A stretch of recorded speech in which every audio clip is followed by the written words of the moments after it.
Welcome to John's Tarot. This isn't fortune telling, it isn't prediction, and it isn't about escaping the ordinary. This is a space where we slow down long enough to notice structure in our lives, in our history, and in ourselves. The symbols don't tell us what to do, they give us a place to land for meeting. And here we explore the maps. Tarot, the I Ching, the runes, not as authorities, but as mirrors.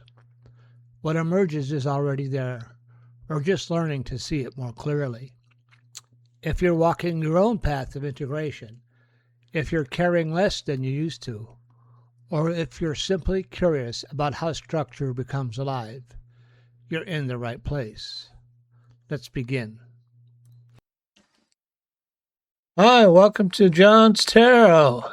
Welcome to you from wherever you may be.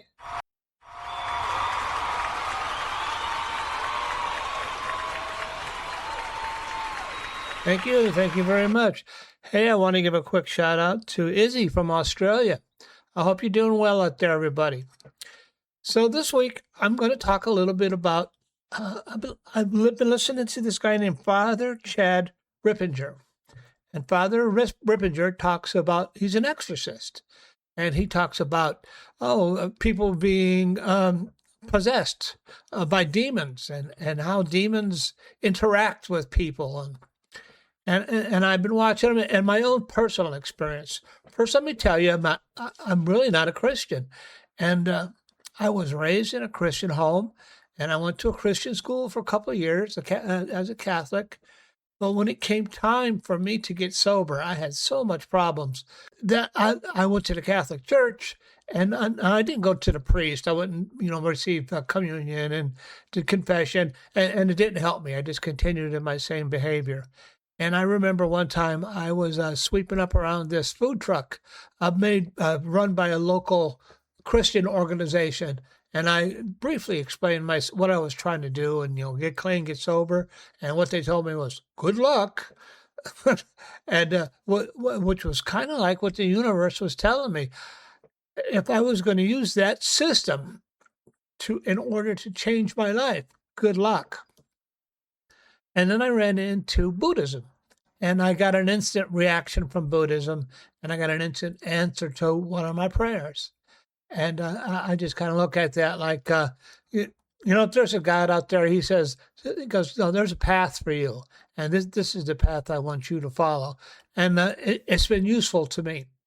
Anyway, it's this discussion by Father Rappinger that made me come up with this series. I have a 3-part series about symbolism and transformation. So I have my first episode today. So this will be my first episode on that topic. And I have three to go. And really, as I review what happened to me, had I tried to put a 12-step philosophy on the way I personally was using a Christianity, a system that's good core belief system, it wouldn't have worked for me. I would have died. And I had to experiment. I had to find a system that would work for me. And that's how I ended up doing the things I currently do. And according to Father Rappinger, I'm at, what triggered all this, I'm at great risk for demonic possession. And I'll tell you, I've been sober, coming up on 37 years. I went back to school a couple of times. I went to work in mental health after I got a degree in drug and alcohol studies and an associate of arts degree. I went back to school again for nursing, and I've been an RN now since 2000. I'm looking to retire in a couple of years. I've helped a lot of people in my community. I've made a difference in their lives. I stood at the threshold and helped guide them. I have a completely transformed life. But according to Father Rappinger, not so good. I'm at grave risk. I don't know. I've done the best I can, and we're going to go ahead and I'm going to put up this information, this first video today on symbolic systems. So stay tuned. This will be the first in the series. If you would like to comment on your journey, and I put these up there because not everybody can use the standard journey that is prescribed by our culture. That is the Christian or Catholic journey. According to Father Rappinger, if I am not receiving what really upset me is if I'm not receiving the Catholic sacraments, I'm probably possessed. I don't feel that way. I have yet to have one of these symbolic systems tell me to do something that was inappropriate or against my integrity. So let me go ahead and run the video, and then we'll do a tarot reading at the end. All right, thank you. We'll see you at the tarot reading. There came a point in my life where the way I had been taught to understand the world stopped working. Not all at once, but gradually, and then very clearly. The beliefs I was given early in life, my worldview, my assumptions, even the religious framework I inherited no longer helped me make sense of what I was experiencing. And more importantly, they didn't help me move through it. So I was left with a choice. I could either continue trying to force reality to fit a model that no longer worked, or I could begin the difficult process of finding a new way of seeing. This didn't start as an intellectual exercise. I was in a place where I needed something that actually worked. The tools I had weren't enough, so I started searching. What I'm going to share with you in this 3-part series is not a belief system. It's not something to follow. It's a way of looking, a way of using symbolic systems, like the Tao Te Ching, the I Ching, tarot, and runes, not as prediction, but as tools for reflection. Tools that help me slow down, step back, and begin to see patterns, both within myself and in the world around me. That is part of my story. And most importantly, it's an invitation, not to agree with me, but to begin seeing for yourself. Today I want to talk about something that sits at the center of my own experience over the last several months, maybe even longer. That is how symbolic systems can be used as a guide during transformation, not as prediction, not as something to follow blindly, but a way of seeing more clearly, especially when life becomes uncertain. Because if you're going through any real transitions, sobriety, loss, identity shifts, you know. There comes a point when your old way of thinking doesn't work anymore, and the new way hasn't fully formed. That space is where this work lives. Transformation is not clean. It's not a straight line. It's not clarity. It's confusion. It's pressure. It's not knowing what to do next. For me, I've experienced that in multiple ways, personally, professionally, and internally. And during those times, I was looking for something to help me orient myself. Not to tell me what would happen, but to help me understand what was happening. That's where systems like the I Ching, the Tao Te Ching, Nordic runes, tarot began to enter my life. And I want to be very clear here. At first, I misunderstood them. I thought they were giving me answers. I thought they were telling me what reality was. And maybe they helped me make sense of confusing situations. But in some ways, that actually clouded my thinking. Because when everything feels meaningful, it's very easy to start over-interpreting, to see patterns that may not be grounded, to project meaning onto everything. What changed everything for me was the emergence of what I've been calling the observer. The moment where I realized I am not my thoughts. And not only that, even meaningful thoughts, even symbolic interpretations, are not the final authority. That was a big shift, because now instead of asking, what is this telling me? I started asking, what am I seeing? And how am I interpreting it? That's a very different place to stand. So now, when I work with these systems, I see them differently. They are not giving me truth, predicting outcomes, or directing my life. They're helping me slow down, step back, and start to see patterns more clearly. They give me a way to reflect on what's happening, both internally and externally. They also bring a certain objectivity, a sense of perspective. I can start to see where I'm at in a given situation without being completely caught up in it. And sometimes they'll even suggest a way forward, something that reduces friction. But the choice is always mine. If I had to say it simply, I would say this: these systems help translate truth within mystery. They don't remove the unknown. They help you see more clearly inside of it. Each system does this a little differently. The I Ching shows you the structure of change and helps you understand where you are in a process, not where it will end. The Tao Te Ching reminds you not to force things, that life doesn't respond well to being controlled or overmanaged. The runes feel more direct, almost like pressure points. They point to underlying forces or tensions in a situation. And when I use runes alongside tarot, something interesting happens. The tarot shows me the archetype, but the runes show me the movement of that archetype, the direction it's taking. And tarot uses imagery, archetypes, to reflect psychology and situational patterns. But here's the important part. None of these are above you. They sit within a larger structure. For me, that structure looks like my 4 pillars: structure, guidance, reflection, and observing the mind. The symbolic systems fit into that. They are the part of the process. They are not the authority. I find them especially useful in reflection and observing the mind, and they can give me guidance as well. So they've been very useful and very helpful. And this is important to say clearly. There is a risk here. At one point, I overinterpreted these systems. I gave them too much weight. And that's where things can become confusing.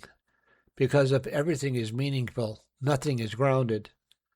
The shift came when I realized they're not telling me what reality is. They're helping me see how I am interpreting reality. And I think this is really important. If a system ever tells you something that overrides your integrity or your judgment, that's not guidance. That's something to step back from, because the authority has to remain with you. It's always been, I've been given choices, I've been given insight, but the decision is ultimately mine, and the responsibility for my decisions has always been mine. I'll also say this, because it's been part of my own experience. This hasn't been completely comfortable for me. I come from a more traditional Christian framework, and within that framework, some of these systems are seen as something to avoid. So I had to really look at what I was doing and question it. And what I came to understand is this: there's nothing wrong with that doctrine, but the way I was using it at that time in my life, it wasn't helping me. I didn't have the structure or the awareness to engage with it in the way that led to growth. And when I look at my own history, I can clearly see patterns that weren't resolving. So this wasn't about one system being right and another being wrong. It was about how I was engaged with them. And over time, I found that what I'm doing now is not pulling me away from integrity. It's actually helping me see clearly. Quite frankly, this was the primary system in my family lineage. And from my perspective, I didn't see it being used in a way that led to real change. So I was trying to use something that, at least in my experience, hadn't resolved those patterns in my ancestors either. But I want to be clear, it wasn't the system itself. It was how it was being interpreted and applied. And that's something I've come to see more clearly over time. Any system, if misapplied, can become ineffective. Even recently, I had a moment where I reacted quickly, faster than I would have liked. And that reminded me, these tools are not about becoming perfect. They're about creating space. Space between the trigger and the reaction. And that space is just a second or two, changes everything. So when used correctly, these systems don't lead your life. They don't replace your judgment. They don't remove uncertainty. They help you. They help you to slow down, reflect, and see more clearly, especially when you're in the middle of change. In the end, the goal isn't to become dependent on any system. It's to become someone who can see clearly when life is uncertain. And from that place, you can move forward with a little more steadiness, a little more awareness, and a little more trust in yourself. I hope you enjoyed the little video that I put together. Some of the sound wasn't as good as I would like it, but I think it was adequate. It got my concept across. You know, I really don't use tarot or these symbolic systems to look into other people's business or to forecast the future or things of that nature. Not generally. Sometimes I think that the world is and life is like being in a river. And when you're in a river, the river has a certain flow to it, has a certain power. And if you swim with the river, your life will have an easier course. If you swim against the current of the river, you're going to have a more difficult life course. So what I use the tarot and the symbolic systems for is find out exactly where I am at in the flow, where I'm exactly at in the river. What actions can I take in order to make sure that I have an easier path, an easier life path? And that's what I primarily use the tarot and all the symbolic systems for. My ability to read tarot is a gift, an expression of divine love, and I'm here to share it with you in that same spirit.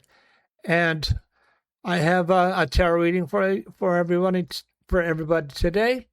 And this is a 3-card reading, and I'm asking a simple question. I'm asking, how can I use the symbolic systems to help me where I am at right now? And that is my question. I wrote it down so I wouldn't forget it. How can symbolic systems help me understand where I am right now? The first card in my 3-card is just going to be a simple 3-card reading. The first card is going to be, where am I? My current position, current state of awareness, what is actually present.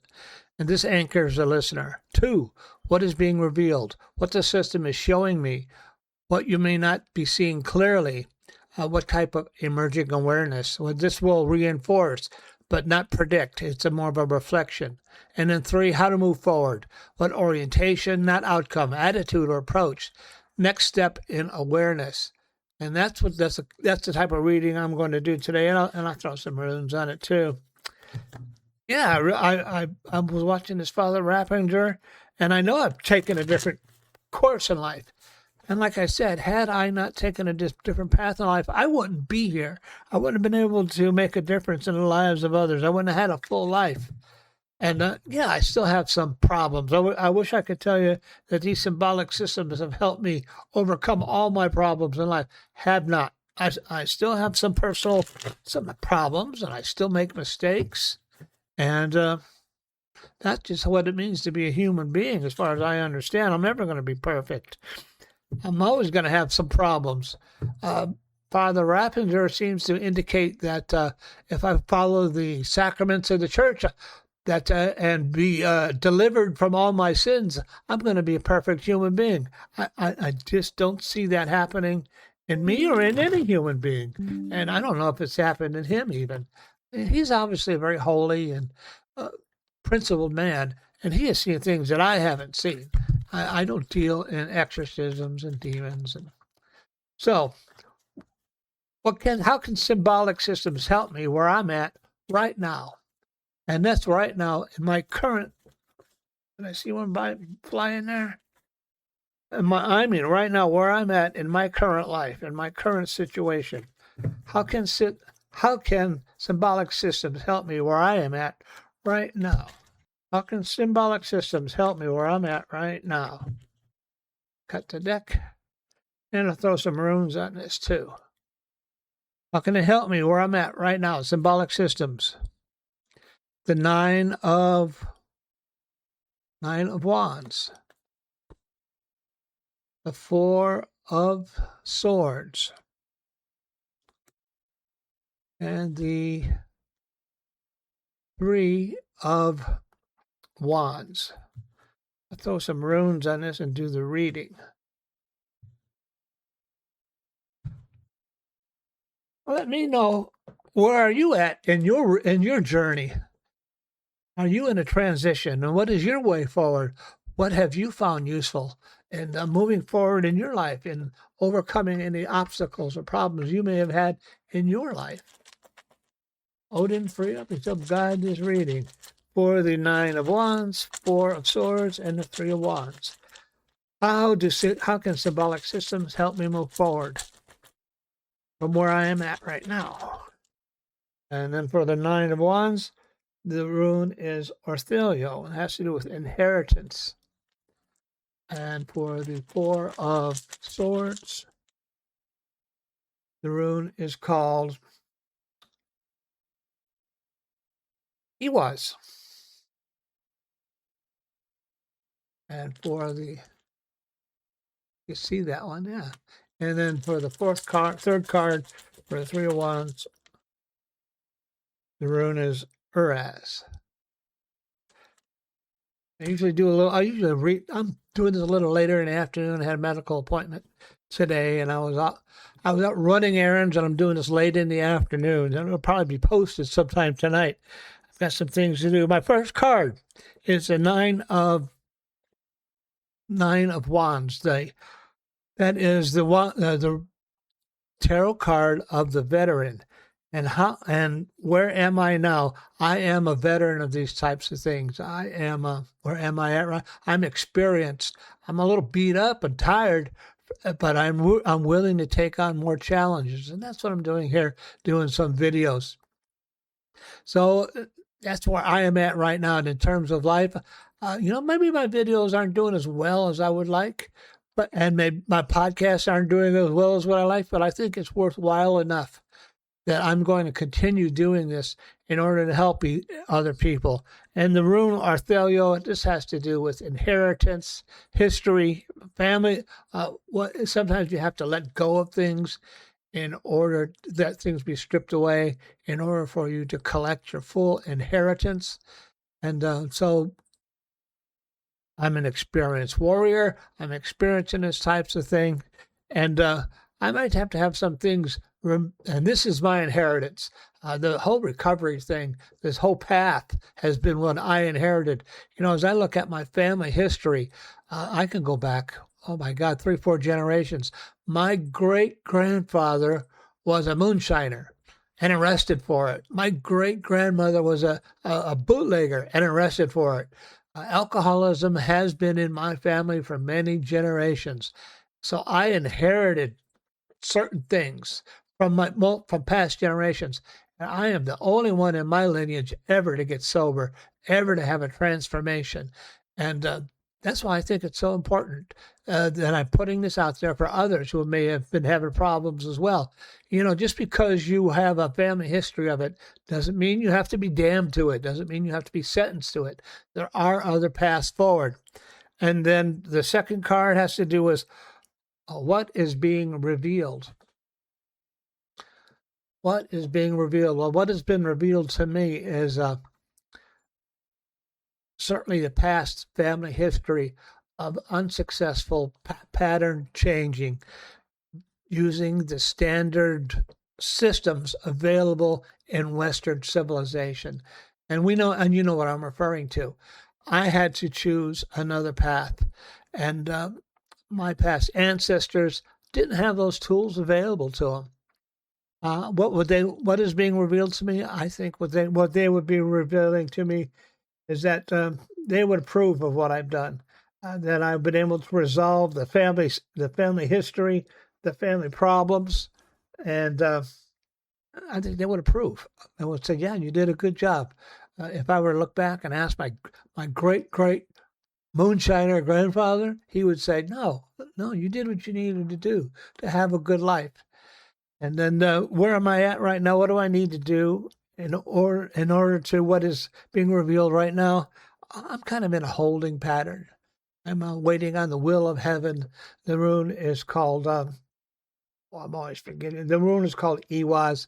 I'm kind of, I'm moving forward. More is being revealed, but I'm kind of in a waiting period. I'm waiting for things to change. I'm in a transitionary period in terms of work, in terms of my career, in terms of my general life. I'm certainly in a bit of a transitionary period, and I'm waiting to move forward, and I'm waiting for the way forward to reveal itself. And then this one here, the Three of Wands with Uraz, and that has to do with what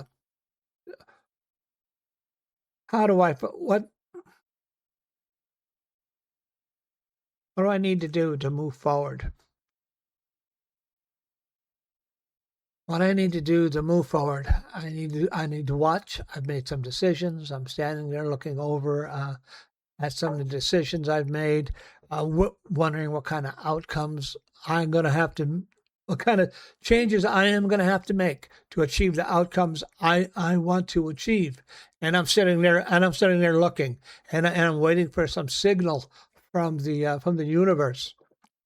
And the rune Uraz is, you want to create change in your life. The rune Uraz, you want to create change, you're going to have to do some work, buddy.